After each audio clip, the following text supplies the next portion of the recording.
Oh, right, I don't have the bot set up.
Alright, say something now.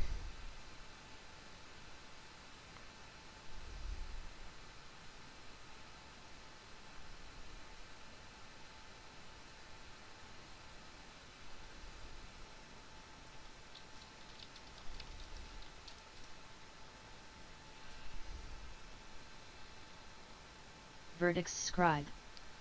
Once more with feeling, action base 2, clear blue boogaloo. 144th sukeru ni pikuri pikari no pitari scale ni pitari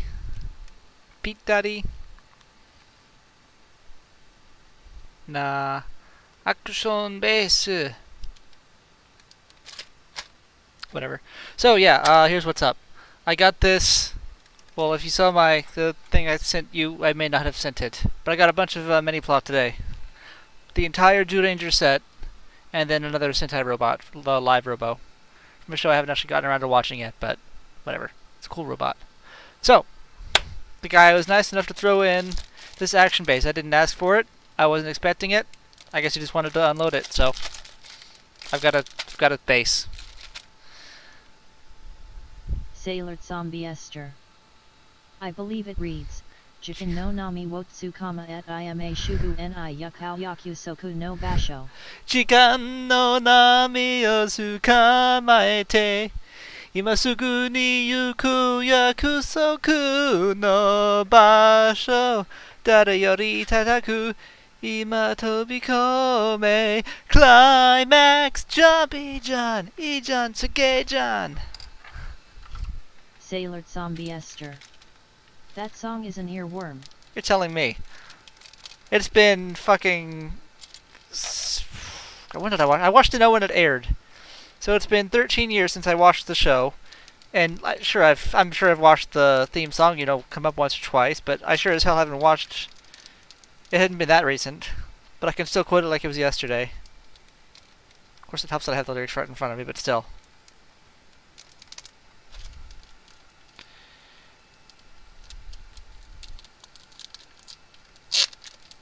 Verdicts scribe.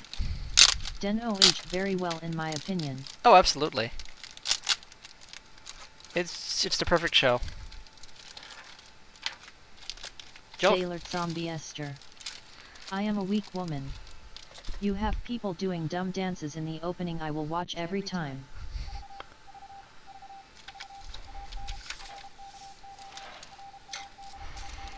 This thing actually comes with screws. And bolts. Fancy.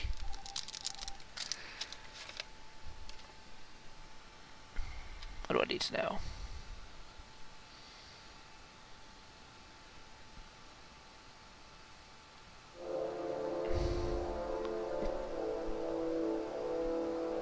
Natto. Bisu. Mijikai. Whatever. I'll figure it out.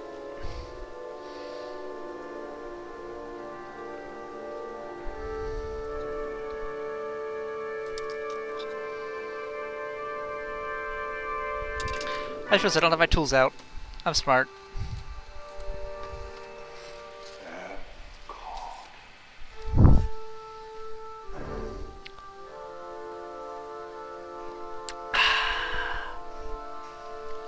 Where did I put my tools? A once-in-a-lifetime opportunity for everyone who participates. We're off to a great start, as you can see. And the entire Disney organization. Great start. I forgot to grab my tools, and I don't know where they are. I'm sure there's. I mean, they can't have gotten that far, but. Verdict's scribe.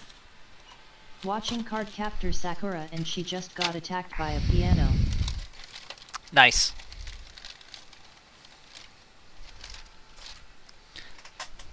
Organization. We're ready to go right now. Wasn't that a dream? Doesn't that stagger you? Our corporation is dedicated to making Walt Disney's dream a reality, but it cannot be done without the help of you people here in Florida. We must have a... This is Roy Disney on February 2nd, 1967. He is speaking to an audience of over 900 people in Winter Park, Florida. This group of business leaders, politicians, and members of the press had just sat through the first public screening of what would become known as the Epcot film. This 25-minute film was the final notable on-screen appearance of Walter Elias Disney. Walt had passed less than 2 months before the first screening of the film, on December 15, 1966, at the age of 65. The project that he was proposing in the Epcot film was his most ambitious dream. It was the culmination of his life's work. 65 years of a man's life. That's a lot to try to get into a presentation. But it's not enough to listen to what Walt Disney said. It is important to understand who he was. What was the last thing that he planned? Maybe Epcot, his last project, would reveal something about him. The world was still mourning the loss of the storyteller, the loss of the character, the death of Uncle Walt. All they saw was a big American, one of the biggest. But how was he any different than Ford, or Hearst, or John Doe? He was as loved and as hated and as talked about as any person in his time. But when he came to die, he had something on his mind called Epcot. What does it mean? It deserves investigation. Epcot, its origins and its fate. Certainly, it must turn out to be a very simple thing.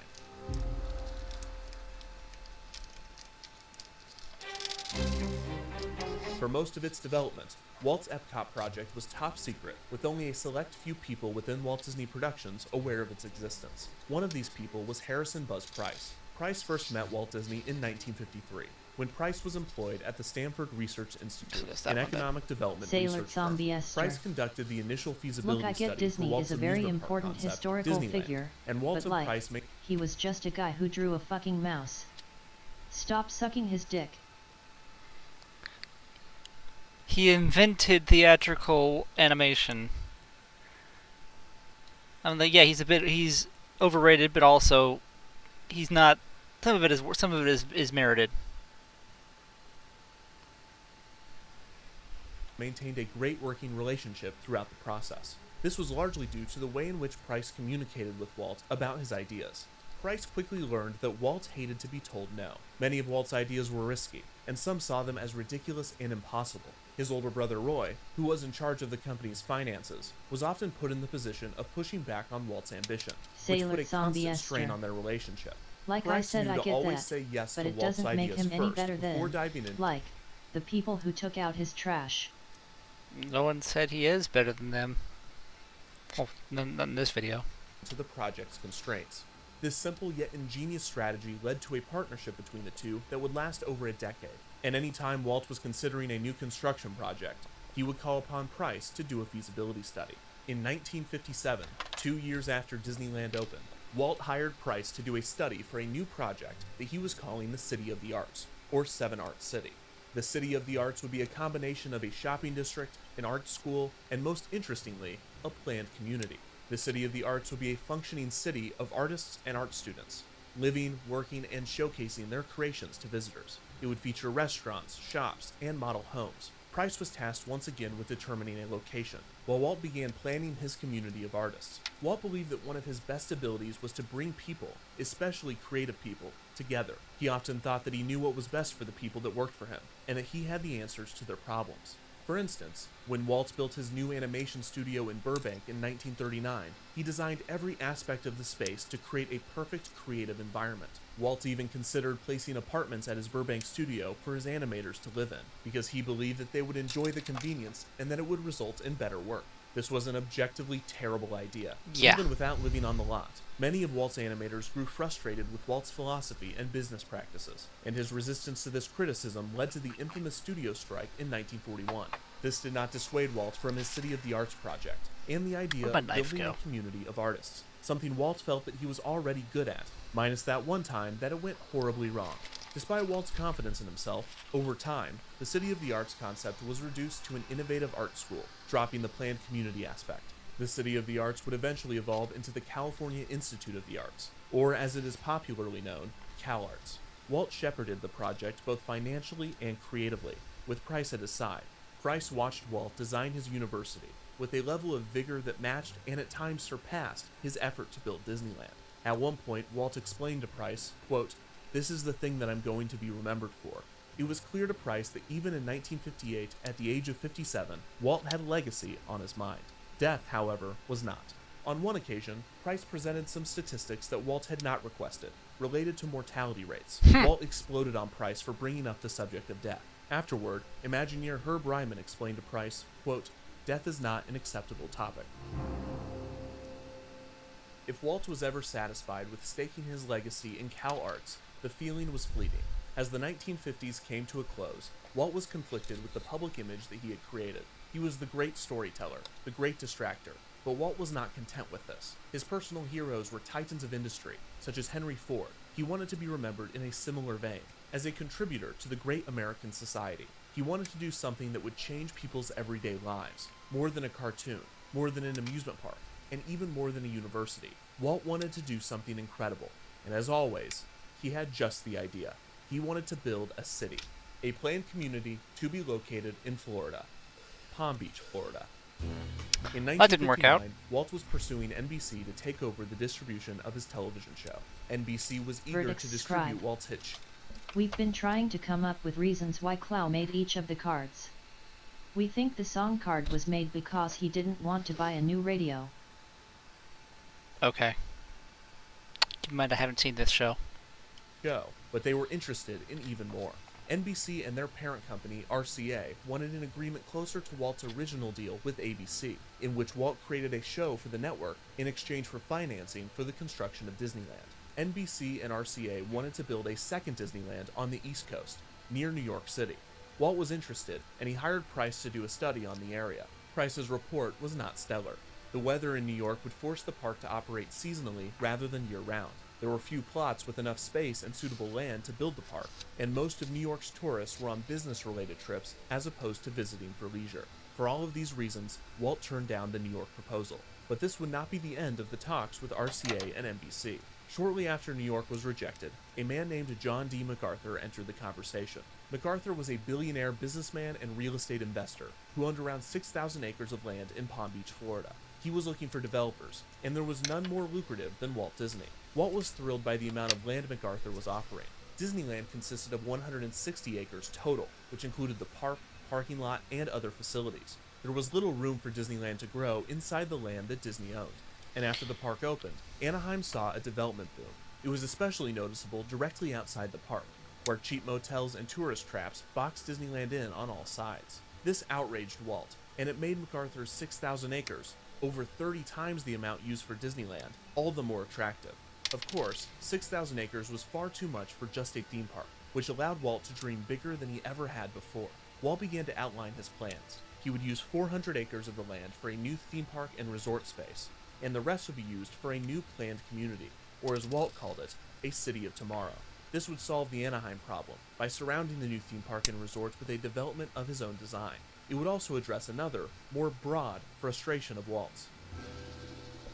Walt Disney, like many people in the late 1950s, was worried about the state of many major American cities. He was concerned about crime, poverty, education, and other issues. But more than anything, Walt Disney was obsessed with traffic. Throughout his life, Walt had seen the automobile go from a futuristic technology to a constant nuisance. Cars had flooded American cities, and the pedestrian had become secondary to the automobile. Attempts to mitigate traffic within major cities had not worked, and Walt wondered how the problem might be eliminated should a city be built from scratch with the automobile in mind. Another consideration was the effects of white flight on cities, in which middle and upper class white populations moved en masse out of the city and into suburbs, often to escape integration and the civil rights movements of the era. This diverted vital resources out of inner city communities, leaving them in a state of disarray. The problems that cities faced were in the forefront of many Americans' minds, and it would soon consume the mind of Walt, who took to the idea of developing his own community. Despite having no urban planning experience, he once again believed that he was the best person for the job, and he was not alone in this belief. Many prominent urban designers had been pointing to Disneyland's radial design, with its hub-and-spoke layout, as a brilliant piece of urban planning. Walt's popularity and influence among the public was also seen as a major advantage, one that had often led people to encourage him to run for some sort of office. Futurist author Ray Bradbury, a friend of Walt's, once suggested that he run for mayor of Los Angeles because he believed that only Verdict Walt could scribe. solve the city's traffic. Disney thought a lot of himself, apparently. Yeah, people thought a lot of him too, so it just goes with the territory.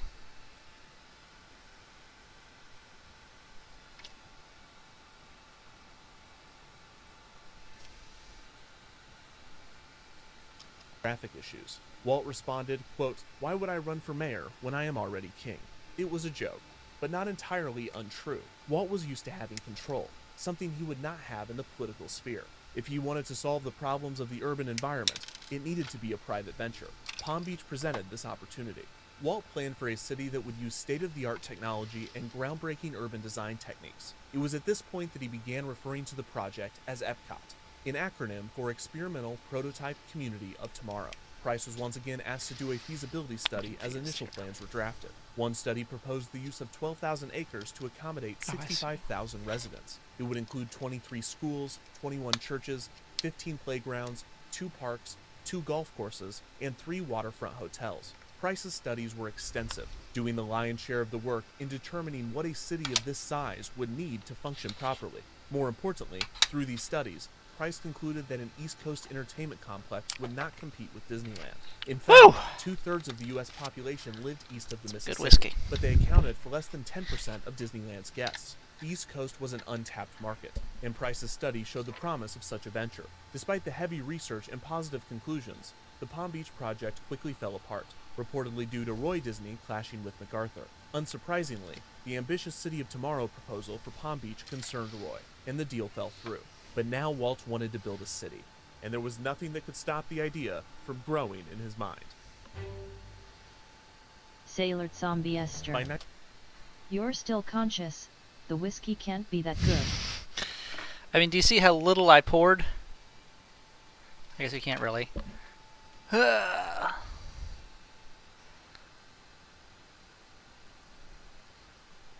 I'm not being an idiot here.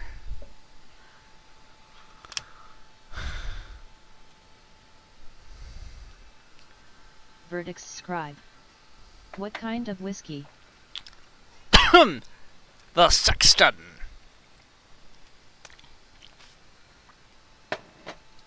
Single malt Irish. Got it on our friend's recommendation.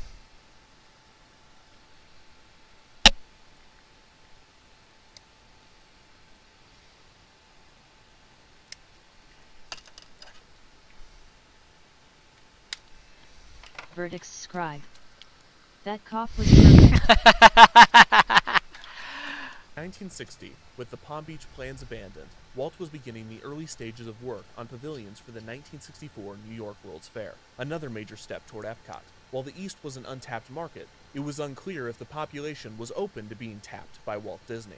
Plus, Disney was building pavilions for major corporations like General Electric and Ford, and he believed that these type of Verdict corporate partnerships would be the only way I for a personally project drink as big American as Epcot honey, to work. but Walt I'd like hoped to that try major that American sometime. companies would help construct Epcot, set up a facility within the city, and employ the city's residents. The fair also gave him the chance to work with the man that was considered the most influential city planner in the world at the time. Sailor the Zombie fair's Esther.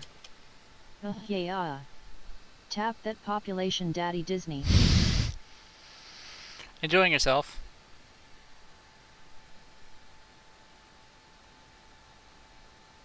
I guess it goes in piece 9. Something else I can go in. BRB using my phone. Sailor Zombie Esther. A little. Using my phone as a translator. Give me a moment.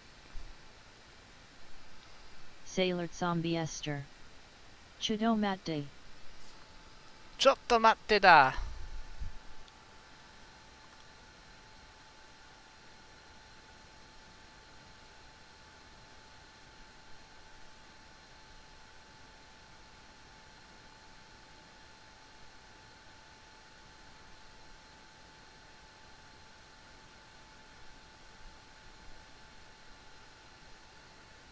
Verdicts scribe. Think your camera froze. Just as well.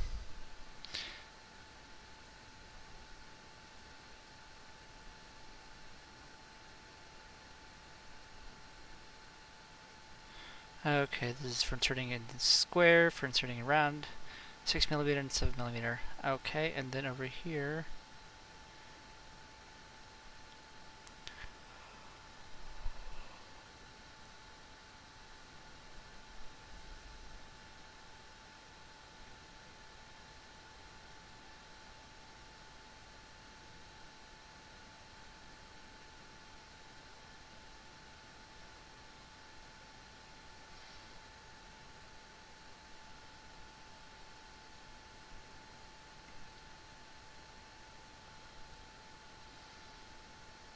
That's a bunch of gibberish.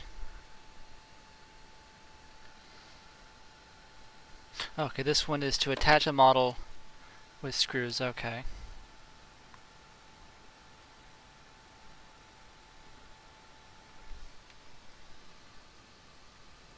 So it's redundant for my purposes. I don't plan to do that for anything.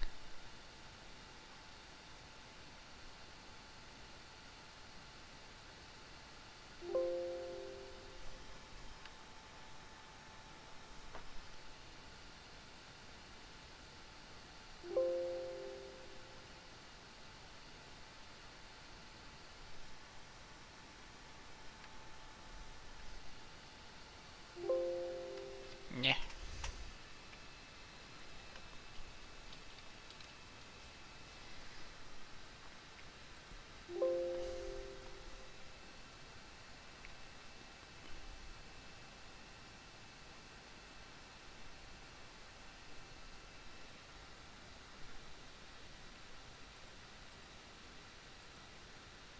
There we go.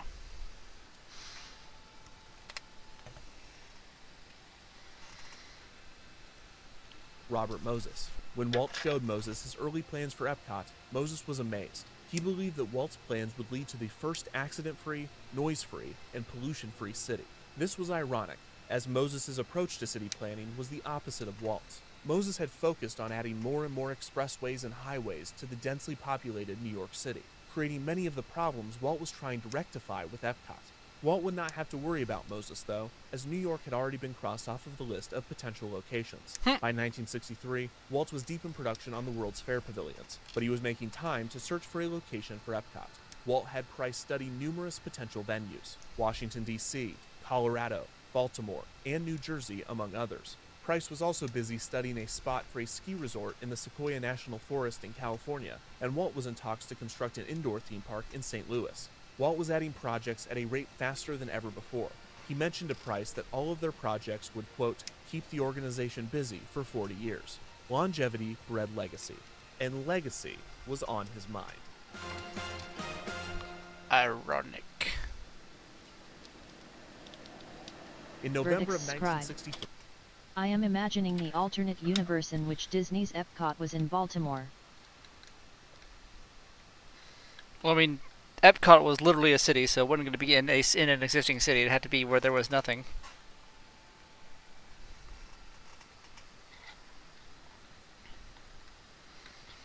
Okay, I've got my choice of heads here. Insert joke.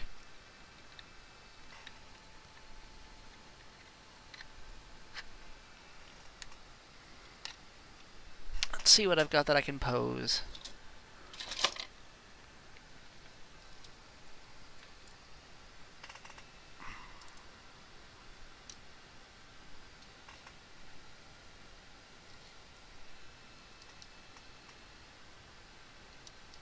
Seems a little Just a shade too small, but I'll give it a go.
Beautiful.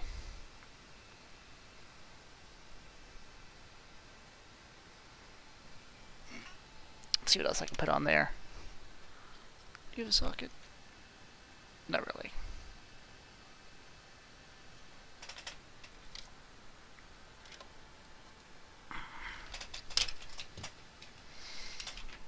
The damn legs.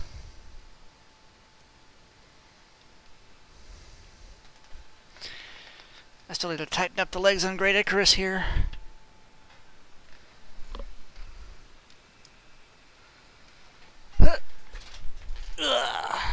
That's the one I built on my birthday.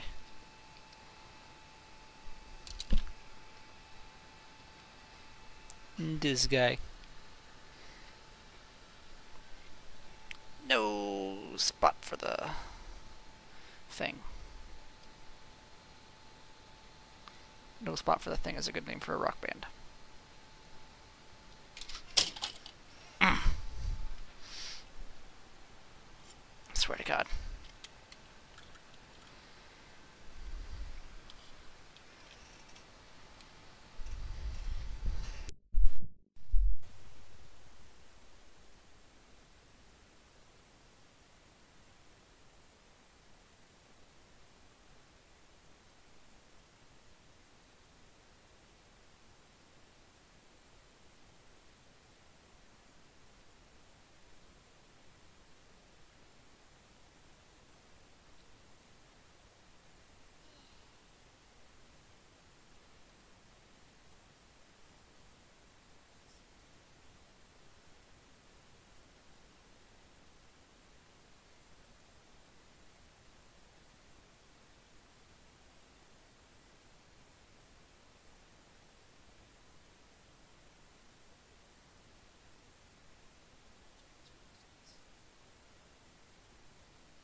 Verdicts scribe.